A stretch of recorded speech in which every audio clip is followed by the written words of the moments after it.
Hello, Renee Flamond here. Once again, I find myself starting a video because she's ready. She's sitting up at attention. I want to thank you all for joining us, and I forgot to hit sub, like, and share the last few videos, I think, or at least some of the last few, so I'm trying to remember that.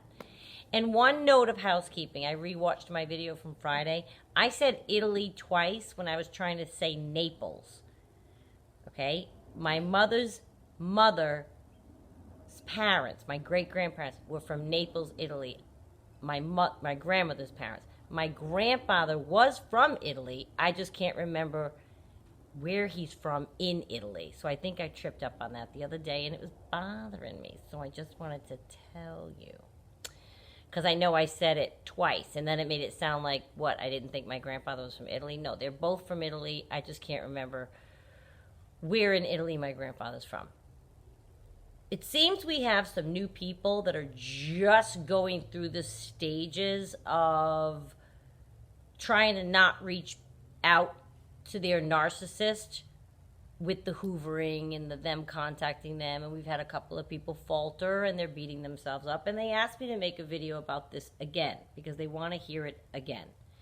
So that's what I'm doing, because we are here to help each other. You guys throw things out to me. I'm going to try to, answer that in the best way that I can. To have this topic, a request to revisit it, makes a lot of sense to me, because it's a period during which we all have struggled. Some of us are still struggling, and some of us remember it like it was yesterday. And I'm going to try to speak in very plain language so that everybody really gets this message. And I'll talk about it again 1,500 more times. However many times I need to say this, I will. The only thing that can ever come from you reaching back out to the narcissist is disaster. The only thing.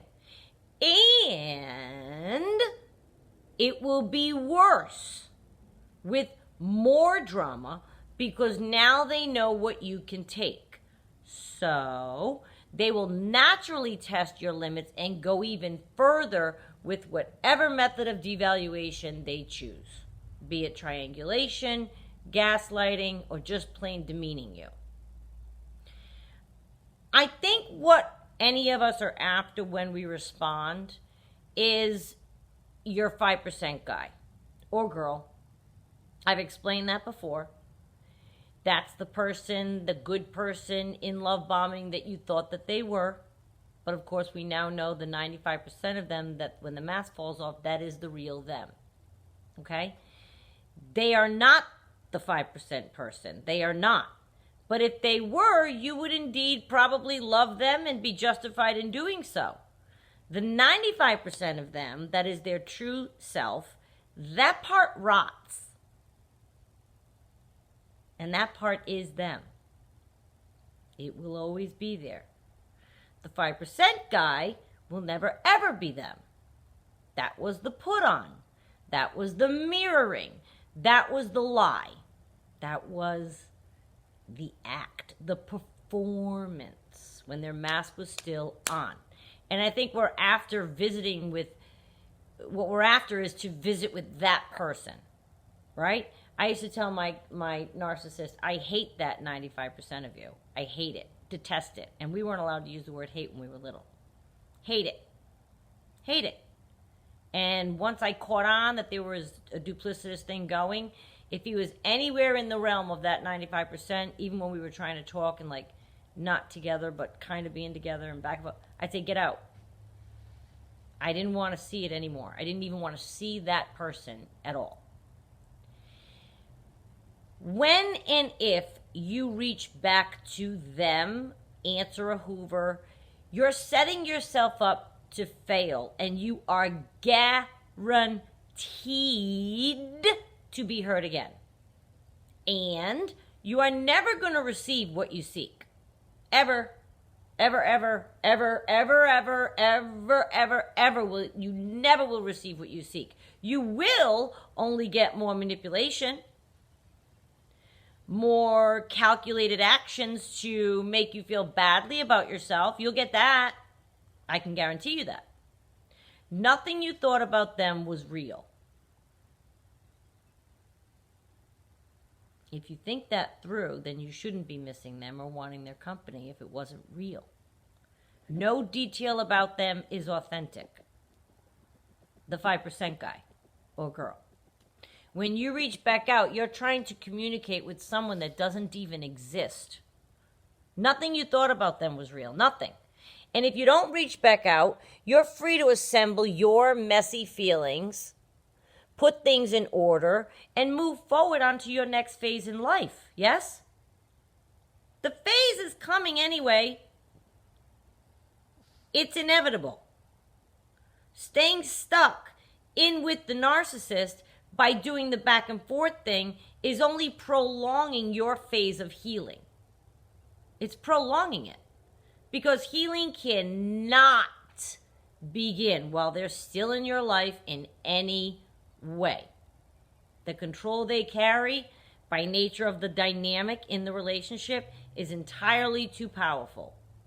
They started out manipulating you to control you, and they still do. It's entirely too powerful to even manage to try to continue talking with them, be friends with them, be in their company a little bit, see them once in a while. And you may encounter a moment a day wherein you're feeling particularly strong. So you convince yourself, right? We've all done this. You convince yourself you'll be okay to reach back out.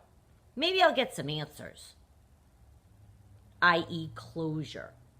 You convince yourself that that's what you're after, so you allow yourself to reach back out. I'm just going to reach back out because then I can put a button on it. I can close it up. Maybe he'll do a 180. This time will be the time. How many times have we said that to ourselves?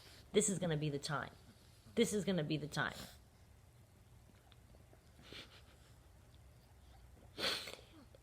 I wonder why we think that. Because we all do it. We all did it. Have done it. Depending on where you stand in the cycle. That we think this time is going to be different. I marvel at that. And like I said, we've all been there, so don't feel bad about yourself. But the sooner you grasp and accept that nothing will ever be different, get fixed, be sufficiently explained, the sooner your path to gaining yourself back, getting yourself back will come. The sooner it will come. I tried healing whilst maintaining contact. Guess what? Impossible. With every chat, he then had the chance to be mean, disappear again, not call after calling 45 times within 1 hour, not answer when I would then return the call, and just put you in pieces again where you're singing Gladys Knight in the kitchen.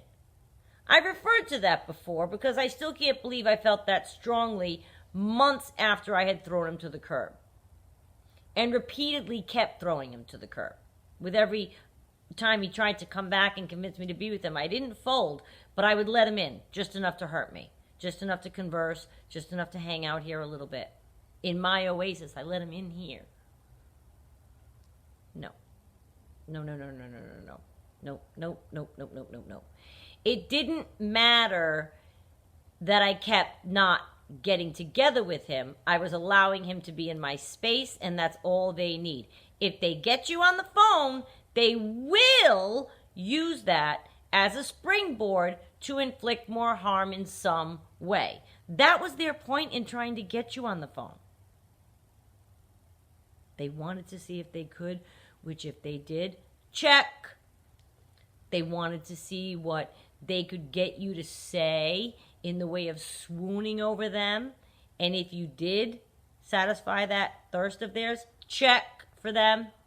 They wanted to see how much hurt you'd take again and will therefore bestow it upon you again, and you'll be crushed again, check. And then they'll eventually go out like the bad storm they are. They'll go right back out to sea. And it just leaves us feeling dumbfounded, confused, crushed, and back to square one of healing when you'd been doing just fine for 3 months of no contact. You're once again hit with the realization that the 5% guy was a big fat lie. Big fat lie. Huge lie. Big fat lie. And he doesn't exist, or she doesn't exist, because that 5% guy wouldn't have hurt you. If they were real and they were that kind and that loving that they tried to show you in love bombing, that person wouldn't hurt you. Nice people don't go around hurting each other for sport. You gotta remember the 5% guy is fake. Now, having said all that, it does happen.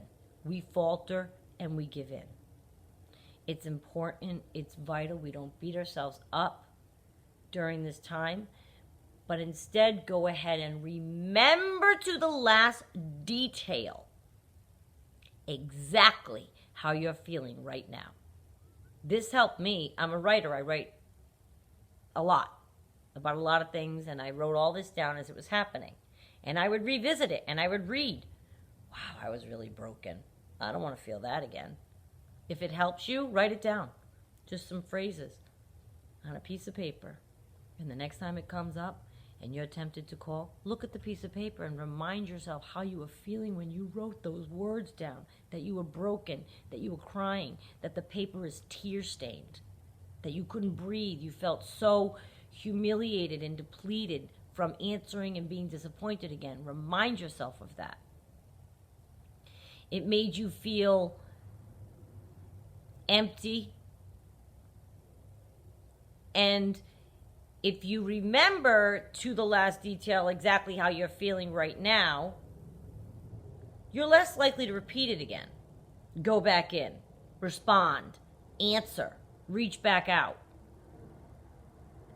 You're sitting there feeling, like I said, it's an empty feeling. You feel used, you feel duped. Again, duped. I don't like to feel duped by anybody. Nobody likes to feel duped. Who likes that? Nobody likes that. Do you know what I mean? You feel foolish, tricked. That's a bad one. When you feel tricked, it's a bad one. And ultimately, like I said, depleted, yet just another time. One more time, they did it again. I don't want anyone dwelling on these feelings they experience, but you have to be able to recall them for the strength you need to resist the next time. Nothing good came from connecting one last time, and nothing good will come from connecting any other time. You're guaranteed to walk away from an encounter being so spun around, you feel any progress you made meant nothing. Like you stepped back 15 paces. Here's the thing. It doesn't mean nothing. And I'm going to tell you why. Because I know that some of you feel that way right now. I've been talking to you. It doesn't mean nothing. In fact, what you having made it 3 months before with no contact tells you is that you can make it 3 months with no contact. So you can do it again. So what? You faltered. Like I said, we all do it. I know you're feeling foolish. I get it. I really do. But hang on and remember, you did this already. 3 months went by. That's a long time. You can do it again. So start now.